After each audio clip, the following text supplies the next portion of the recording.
Welcome to the Inspirational, Informational, and Transparent Aviation Careers podcast. Today we're doing a new episode called Ask the Aviation Attorney. And joining me today is Chris Pezalla from the law offices of Strumor Law.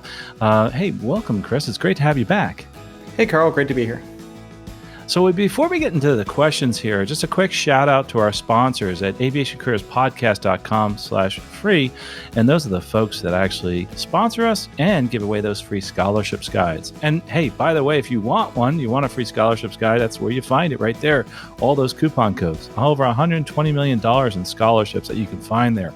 Hey, if you're somebody that wants to help, go to aviationcareerspodcast.com/pay it forward. You can give in many different ways through our Patreon account, through helping us out directly through the Pay It Forward program. But all those monies, all those dollars, they go towards our scholarships guide. And then when we raise $10, we give away one scholarships guide, and that's how they can find it at aviationcareerspodcast.com/free.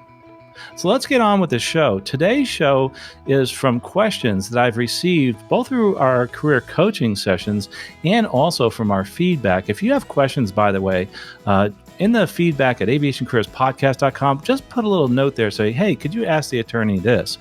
Over the years, I've had to consult with an aviation attorney, and I've actually helped a lot of people get jobs who thought they couldn't get jobs after something happening. And you're going to see something in their background, maybe something that just happened. You're going to see that there's a lot of things that can happen in your life, but you can still pursue an aviation career. So I want to get into a few of those here. So don't forget, if you have a question, feedback at aviationcareerspodcast.com. And also let me know if you want us to do more of these, if you really enjoy this type of content, if we can ask the aviation attorney. These are mainly positioned towards people that are interested in aviation careers, obviously, but these rules apply to most pilots and most careers. So let's get started with the first question. So, but before we do that, gosh, I forgot to even have Chris introduce himself. Chris is an aviation attorney. So tell us a little bit about what you do at Strumor Law and also how they can contact you. Well, of course, Carl. As you know, I started my career as a pilot, and I actually still fly full time. But I also work at the law offices of Robert Strumor with my partner, Robert, of course. He goes by Bob. Anyways, Bob's out in Santa Fe. I'm in the Florida office. And most of what we do, well, all we do is aviation, but in particular, we do pilot issues, anything from gear up landings to FAA medical questions. We get quite a few of those. And so that's been our area of focus, is working with pilots to address issues and hopefully resolve those in a beneficial way. Awesome. Well, are you ready for the first question? Go ahead. All right, here we go. Our first question comes in from somebody that wrote in actually at feedback at aviationcareerspodcast.com. And he writes, can I remove a felony arrest from my record so the airlines don't see it when I apply? So Chris, can they remove that felony arrest so that the airlines won't see it when he does apply? That's a great question. We get that quite a bit. With the FAA and also with the airlines, a lot of times they will ask about prior convictions, particularly felonies. And the short answer is no, unfortunately, it does not come off the record. A lot of folks ask me about expungements. An expungement is a partial removal from the record at the state level. In reality, expungements are not 100%, and they aren't always effective at the federal level, including aviation. So the short version is that even if it's been expunged at the state level, we would still treat it as an active or on-the-record event, and it would be better to disclose that and provide an explanation than to try to conceal it. Yeah, and from a career counseling perspective, I usually tell people that they're going to find it when they do a lot of their background checks, and it is something that I've had people say, no, I didn't have a felony arrest and a felony conviction, and they actually found it on their record, and they were terminated. So from a career counseling perspective, I definitely would tell people about that. And having it expunged, though, just like you said, is something that I guess you can try, but are they going to find it? I think so, in my opinion. So let's look at the next question here, Chris. Let's see. Oh, here's one that says, can I apply to an airline with a felony arrest and no conviction, meaning that there was either a withholding of adjudication, and or they were actually found not guilty. So can you apply with a felony arrest with no conviction? And what do you think of that one? Well, a couple notes. First of all, you can always apply, even if you have the felony conviction. That doesn't mean you won't get a job. It just means that you need to disclose that and be honest when you apply for that job. Now, a lot of these forms are very specific, and they'll say conviction as opposed to an arrest or a charge. If you were charged and the charges were dropped, or you were able to win in court, then in that case, if it says conviction and you weren't convicted, then you don't need to put that down. The one that we're running into more often now are what we call diversion programs. These are the withheld without adjudication. They have different titles in every state, but they're broadly called diversion programs, and they're a way of addressing a legal issue without really getting to a guilt conclusion or not. These are very sticky. So if you've got a case like that, I would call an aviation attorney and talk to them before you filled out the questionnaire or went to the job interview, and know exactly what you do or don't want to put down, because those can get a little bit complicated. Yeah, absolutely. And to add to that, in an actual interview, if they ask you, have you ever been arrested of a felony charge? And you have to say yes if you have, but usually, have you ever been convicted? Have you ever been arrested for a felony, or have you ever been convicted? Is usually what they ask, but make sure you listen to the question. That's really important, because you don't want to get caught lying. That's the real important thing here, by the way. The underlying theme is you don't want to get caught in a lie. Be forthright with them, and just remember that you can get a job if you do have a felony arrest or a felony conviction. It depends on what it is. So the next question is kind of like the first one, but different. The next question is, can I have a felony conviction removed from my record? Again, a felony conviction removed from my record. So again, really not going to be a good way to get that removed.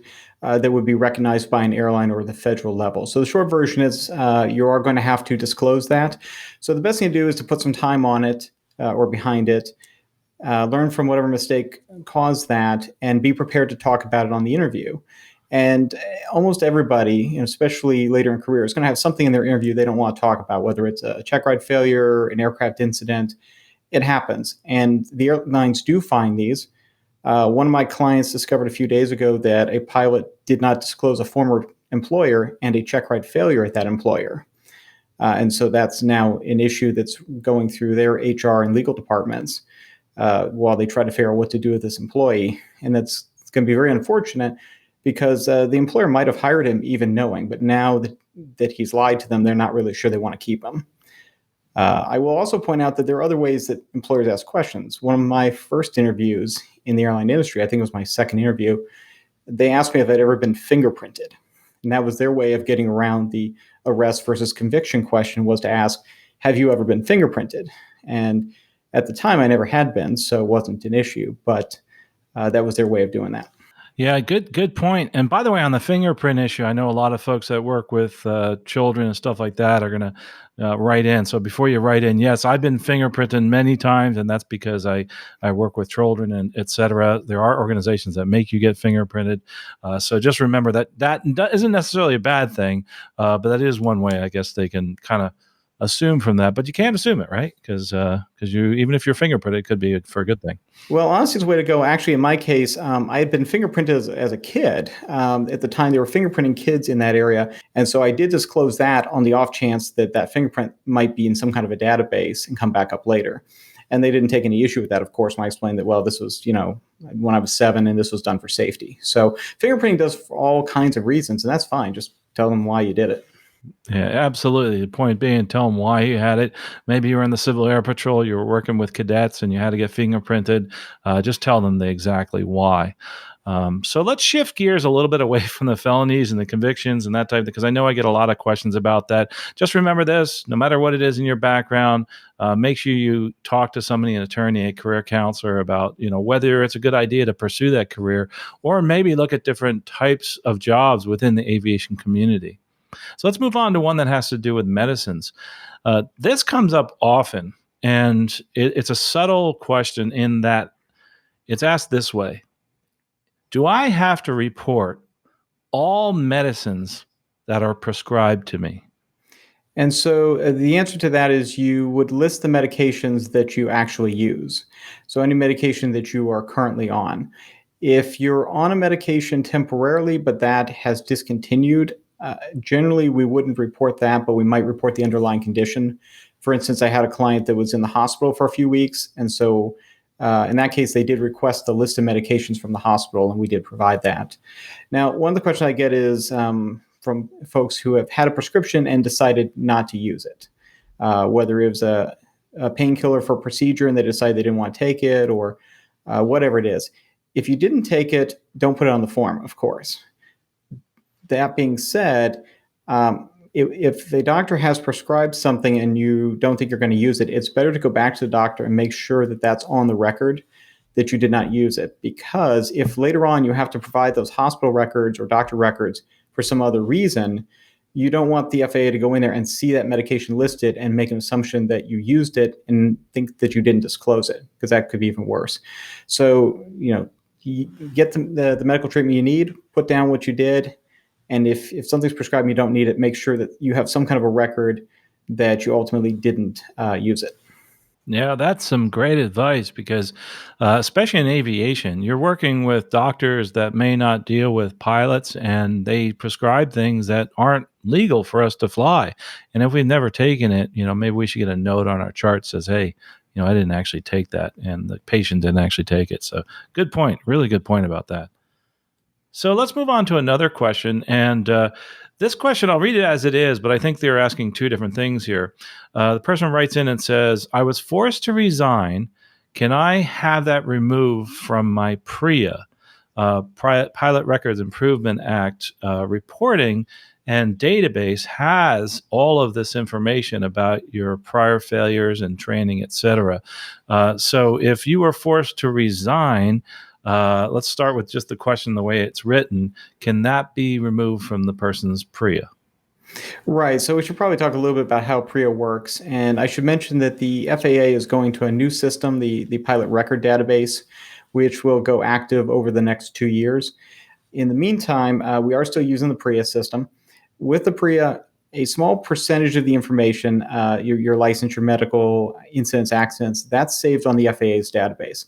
Everything else is saved at your former employers. And when you apply to a new aviation employer, they actually reach out to all your past employers and ask for a copy of your records. And that includes your training records, any failures, and any disciplinary actions that took place at the company.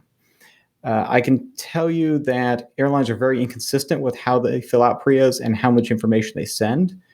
So you really never know how much is going to be sent to your new employer. The short version is if you left under not very good terms, it's better to disclose that than to have something from your previous employer show up on a PRIA and raise questions. Absolutely. And then make sure when you do tell them why you were forced to resign, it actually is why you were forced to resign. Or if you did resign and some of these people word it differently. Have you ever resigned during training? They don't word it, were you forced to resign? They'll ask you, have you ever resigned from a company? Those type of things. Trying to get that information out of you and to see if you've actually been fired. Because a lot of times when you go to an employer and the employer has caused you to, or you have a failure and that's caused you to have a review, and in that review, they say, hey, you have a choice. You can either be fired or resign, and then you resign instead so that you don't have that firing on your record. That's normally how this comes about. So they give you the chance to resign. It also is good for the company if you resign too. They don't have to pay the unemployment benefits also.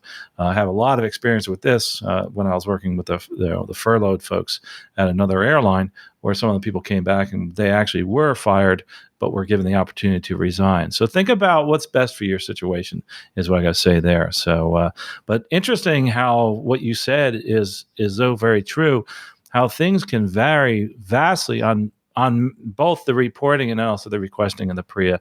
I know that this is coming up where it's going to all be accessible from the database. That date, and I haven't looked it up, is kind of a moving target. What was the date that they're going to have this database all set up again and ready to be used? The FAA is anticipating it will be available June of next summer to begin importing the data. So with the new database, instead of your previous employer having your information, it'll actually be uploaded to the FAA real time as you're employed. And when you depart that employer, it's all contained in the FAA's database. And your new employers will now reach out only to the FAA and pull that. The nice thing about that is we know that it's going to be much more consistent and comprehensive. I also believe that it's going to be visible to the pilot. I believe there's a way to see, which is a lot better than right now, where it's very hard to see what is on your PRIA. Absolutely. Well, Chris, I think that's all we have for today. I would love to have more comments from the folks that are watching or listening on iTunes or wherever your podcatcher is.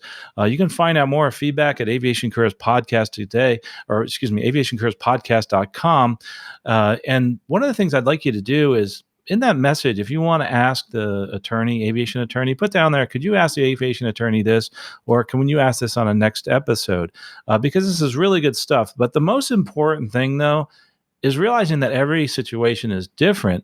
So if you need help, is to reach out and discuss this with somebody, either a career counselor or somebody who's going to be an aviation attorney to help you move forward in your career. Of course, you can find us at aviationcareerspodcast.com/coaching if you need some counseling in this to prepare yourself to decide whether you should move forward in your career. But if you have actually specific aviation questions, you can reach out to the law offices of Strumor Law or strumorlaw.com and Chris Pezalla. Chris, is that correct? The best way to reach you?